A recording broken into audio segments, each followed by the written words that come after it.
Let's see this question.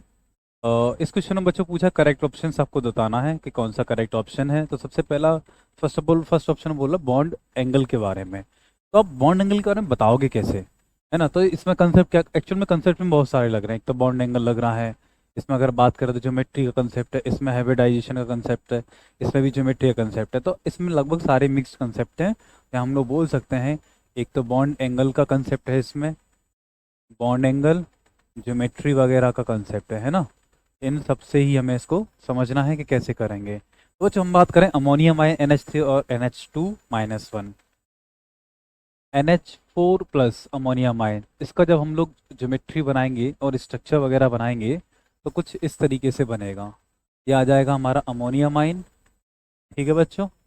यहाँ plus आ रहा है, इसका जो हाइब्रिडाइजेशन है sp3 है, ज्योमेट्री टेट्राहेड्रल होने की वजह से बॉन्ड एंगल है 109 डिग्री 28 मिनट।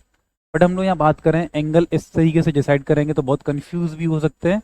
इसीलिए हम लोग क्या करेंगे, इस ऑप्शन में कंपैरेटिवली चलेंगे, है ना।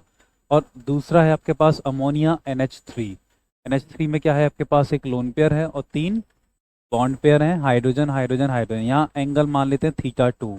अगला है आपके पास NH2-1, -1 आ रहा है, मतलब एक इलेक्ट्रॉन एक्स्ट्रा हो गया हमारे पास।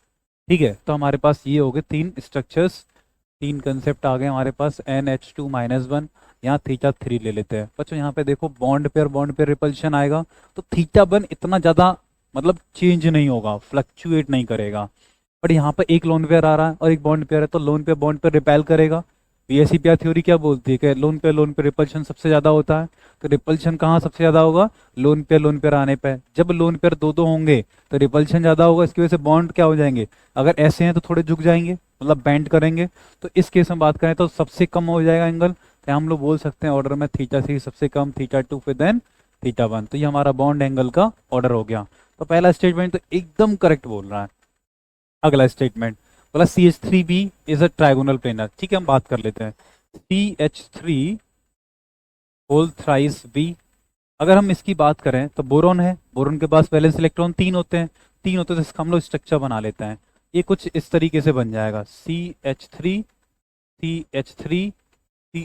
यहाँ हाइड्रोजन को काउंट नहीं करना है, हाइड्रोजन के हिसाब से नहीं लेना है, सिर्फ बोरोन के रिस्पेक्ट में।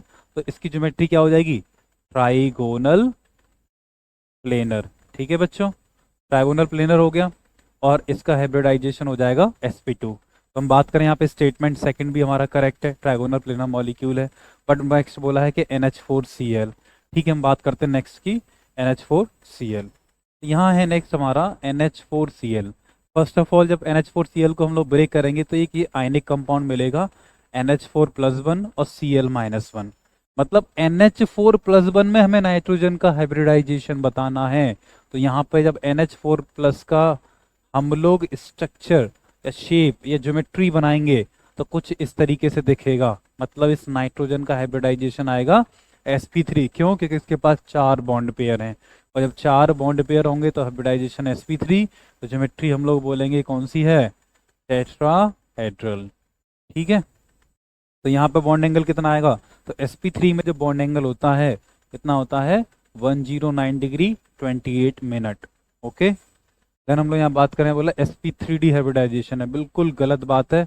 sp3d नहीं होगा, sp3 हाइब्रिडाइजेशन होगा नाइट्रोजन आइटम का। ठीक है, तो ये स्टेटमेंट गलत हो गया। नेक्स्ट बोला in acid molecule total of 16 electron are left. Acid molecule है, उसमें 16 इलेक्ट्रॉन बच रहे हैं on all the sulphur atom after bonding, मतलब सारे सल्फर एटम पे बॉन्डिंग के बाद। तो हम एसिड की बात करें यहाँ पे, तो यहाँ पे बात कर रहा है वो S8 मॉलिक्यूल की। एसिड की बात करें तो ये कुछ क्राउन शेप स्ट्रक्चर बनता है, मुकुट नुमा स्ट्रक्चर बनेगा। इसमें हर एक कॉर्नर एटम पे एक सल्फर रखा होता है, जैसे यहाँ पे ये सल्फर सल्फर रखे हैं यहाँ पे। ठीक है बच्चों, अब यहाँ बात करें सब जगह पे एक सल्फर एटम रखे हुए हैं।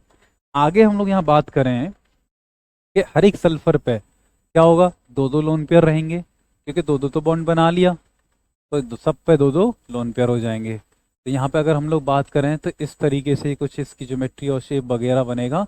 इसको हम लोग बोलते हैं क्राउन शेप। क्या बोलेंगे इसे, क्राउन शेप। ठीक है, मुकुट जैसा स्ट्रक्चर होता है। तो इसके पास टोटल 8 सल्फर एटम है।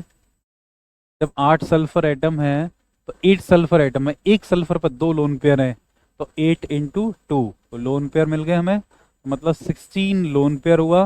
दैट मीन्स यहाँ हम लोग बोल सकते हैं 32 इलेक्ट्रॉन ऐसे हैं जो कि नॉन बॉन्डेड हैं। कैसे हैं? नॉन बॉन्डेड, मतलब जो कोई बॉन्डिंग में पार्टिसिपेट ही नहीं किए। अब बॉन्डिंग में पार्टिसिपेट नहीं किए तो मतलब वो नॉन बॉन्डेड इलेक्ट्रॉन हो गया, जिसे हम लोग लोन पेयर भी बोलते हैं अगर वो पेयर में है तो। ठीक है, तो जैसे जो बॉन्डिंग में पार्टिसिपेट नहीं कर रहा, तो हमारा ये स्टेटमेंट हो गया। तो बोल रहा है यहाँ पे 16 इलेक्ट्रॉन, तो गलत बात हो गई ना। ठीक है, क्योंकि उसके पास 32 इलेक्ट्रॉन बचेंगे, तो ये भी स्टेटमेंट गलत है। करेक्ट ऑप्शन पूछ रहा है तो आपका A and B option are correct, यहाँ पे लिख देंगे A and B are correct options. ठीक है बच्चों, नेक्स्ट क्वेश्चन।